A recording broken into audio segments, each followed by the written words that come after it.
大谷選手級の型を作りたい生徒の皆さん、型を良くしようとこのように伸ばすだけのストレッチ、これほんま解消しません。こんにちは、セルフケア教室のノブです。実は相撲をやって体がボロボロで肩の手術までしました。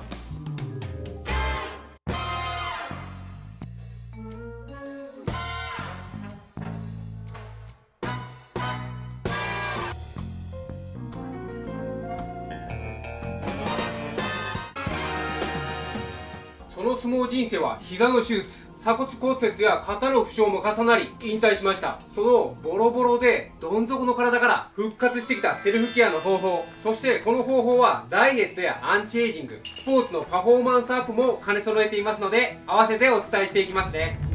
最近肩を動かしたりボールを投げたりするとき、音や違和感を感じたりしていませんか？それもしかしたら肩と肩甲骨がずれているかもしれません。今回は肩と肩甲骨の腹運動を再起動して肩の柔軟性と強化をし、痛みまで解消するセルフケアの授業になります。腕の振りも速くなるので球速アップや怪我の予防にもなりますよ。ここで皆さんにお伝えさせてください。肩を動かした時にゴリゴリ音や痛み、違和感を感じ球速が上がらないからって色々やってると思いますが、やってはいけない行為があります。肩を良くしようとこのように伸ばすだけのストレッチです。これほんま解消しません。なぜなら伸ばせば伸ばすほど肩甲骨と肩のズレは広がり解消しにくくなるからです。実際症状を繰り返している方はその理由です。ここで肩を動かした時にゴリゴリ音や痛みを感じ球速が上がらない秘密の原因をお伝えさせていただきます。肩甲骨と肩を支えるインナーマッスルの筋が2つあり、そこがサボって弱っています。これが1つ目の原因です。その筋肉がサボって弱っているので肩の骨の動きが悪くなり、肩甲骨と肩の隙間の腹運動ができにくくなります。これが2つ目の原因です。この肩の動きの腹運動が働かないので、肩を動かした時にゴリゴリ音や痛み、違和感を感じ球速が上がらなくなります。世の中の巷ではこの肩のインナーマッスルをしっかり狙って腹運動を再起動させる概念がほとんどないんですね。なので私もボロボロになりました。この解消の流れとしては、今回は2つある肩のインナーマッスル、1つは肩甲骨から肩、腕にまでつく筋肉、肩甲下筋という筋肉です。もう1つは肩甲骨の後ろから肩、肘にまでつく筋肉、上腕三頭筋という筋肉です。この筋肉にセルフケアを行い解消していきます。ノブ流セルフケア教室の考え方は、この肩のインナーマッスル、肩甲下筋、上腕三頭筋をしっかりセルフケアして肩の動きを安定させます。これが1つ目です。それにより肩甲骨と肩の隙間の腹運動が再起動されます。これが2つ目です。結果、肩のインナーマッスルがしっかり働くので肩も強化され、柔軟性や痛みまで解消し、腕の振りも速くなるので球速アップや怪我の防止にもなります。それでは早速セルフケアを実践していきましょう。めちゃめちゃ簡単です。このセルフケアは立ってやっても座ってやっても大丈夫です。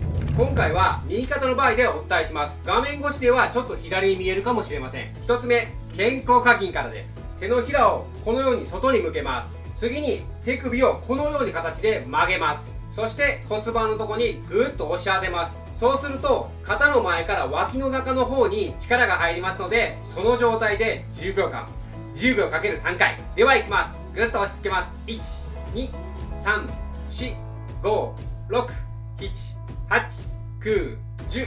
もう一回ぐっと押し付けます。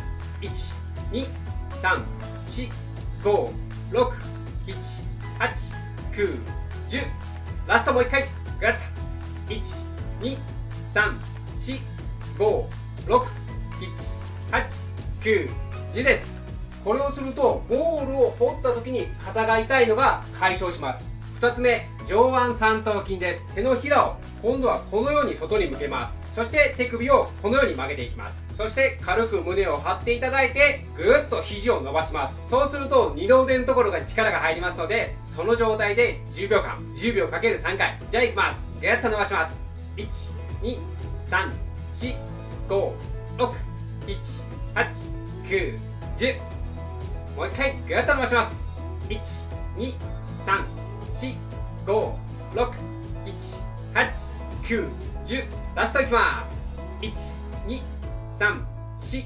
12345678910です。これをするとボールを掘る時のこの位置で肩が痛いのが解消します。少しイメージしにくいかもしれないので横からも見ていきましょう。まず肩甲下筋です。このように手をこう向けます。そして手首をこのように曲げます。そして次に骨盤のところにグッと当てます。そのままグーッと押し付けていくと肩の前から脇の中の方に力が入りますので、その状態で10秒間10秒かける3回いきます。12345678910ぐらっと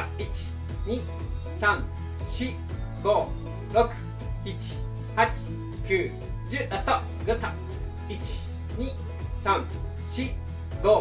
12345678910です。次は上腕三頭筋です。手のひらをこのように向けます。次に手首をこちらに曲げてもらいます。そして胸を少し張ります。その状態のまま肘をぐーっと伸ばします。そうすると二の腕のところに力が入りますので10秒間10秒かける3回です。ではいきます。ぐっと12345678910もう一回ガーッと伸ばします。12345678910ラストガッと12345678910です。これだけたった1分です。めちゃめちゃ簡単ですよね。私は肩の手術もしたことあるので、肩がうずく時は毎回このセルフケアを必ずしています。腹運動再起動のセルフケアのポイントは3つ。この3つのうち1つでも外してしまうと狙っているところが外れてしまうので気をつけてくださいね。肩甲下筋からです。1つ目、手のひらをこのように向けます。そして手首をこのように曲げます。これが1つ目です。2つ目はこの状態になると肩がこうやって巻き込まれる場合があるので少し胸を張ります。これが2つ目です。3つ目はこのように骨盤のところをぐーっと押さえるんですけど、肘を曲げる方向じゃなくて押し付けてください。押し付けるっていうのが3つ目のポイントです。これやると肩の動きとかめちゃめちゃ良くなってないですか？2つ目、上腕三頭筋です。1つ目のポイントは手のひらをこのように外に向けます。そして手首をこっちに曲げます。これが1つ目のポイントです。2つ目のポイントは胸を張って手の位置を真横よりか少し前に出します。これが2つ目のポイントです。3つ目は肘を伸ばします。この肘を伸ばす時に結構肩を動かしている方がいらっしゃるので、肘だけをしっかり伸ばします。これが3つ目のポイントです。こうするとさらに肩の動きって良くなってないですか？以上の3点を気をつけてセルフケアをしていきましょう。毎日たった1分、これを続けることが大谷選手級の肩を作る秘訣ですからね。ここまで見てくれた生徒のみんなの高評価、チャンネル登録、そして応援コメントが私の最大の励みになります。痛みに関する質問ややってみた感想などぜひコメントくださいね。最後にこのセルフケアをした後にするといいストレッチを紹介してお別れしましょう。まず手のひらを骨盤にこのように当てます。そして肘を軽く曲げておきます。次にそのまま壁の方にこのように腕をつけます。その体勢のままぐーっと体を45度ぐらい横にひねります。そうすると脇腹のところと肩の前のところが伸びてきますので、この状態で30秒。これはセルフケアした後に肩の腹運動がしっかり働いているので、めちゃめちゃ肩周りがストレッチされます。